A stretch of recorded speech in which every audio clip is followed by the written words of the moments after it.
കാരണം നീ പോലീസ് വിളിക്കുമ്പോൾ ഞാൻ മന്ത്രിയെ വിളിച്ചു. ഇപ്പൊ അവൻ നിന്നെ രക്ഷിക്കാൻ വരില്ല. അതിനിടയിൽ നിനക്കൊരു കോൾ വരും, അതെടുക്ക്.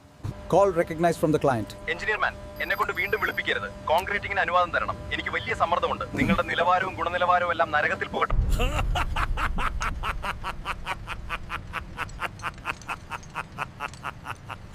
സുഹൃത്തുക്കളെ, ഈ സാഹചര്യത്തിൽ എനിക്ക് നിങ്ങളുടെ സഹായം വേണം. നിങ്ങൾ ഈ വീഡിയോ ലൈക്ക് ചെയ്ത് ചാനൽ സബ്സ്ക്രൈബ് ചെയ്താൽ എന്റെ AI സ്യൂട്ട് പവറപ്പായി എനിക്ക് കൂടുതൽ ശക്തി ലഭിക്കും. Secure video call initiated to vigilance. സാഹചര്യം എന്താണ്?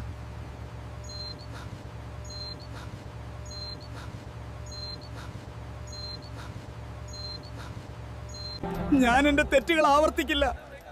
ദയവായി എന്നെ വിട്ടയക്കുക. ഞാൻ എന്റെ തെറ്റുകൾ ആവർത്തിക്കില്ല. നിങ്ങളുടെ പിന്തുണയ്ക്കും ലൈക്കിനും നന്ദി. അതിന്റെ കാരണത്താലാണ് ഞാൻ എന്റെ അച്ഛനെ മോചിപ്പിക്കാൻ കഴിഞ്ഞത്. ഇനി വരാനിരിക്കുന്ന സമയങ്ങളിലും ഇങ്ങനെ തന്നെ പിന്തുണ നൽകുമെന്ന് പ്രതീക്ഷിക്കുന്നു.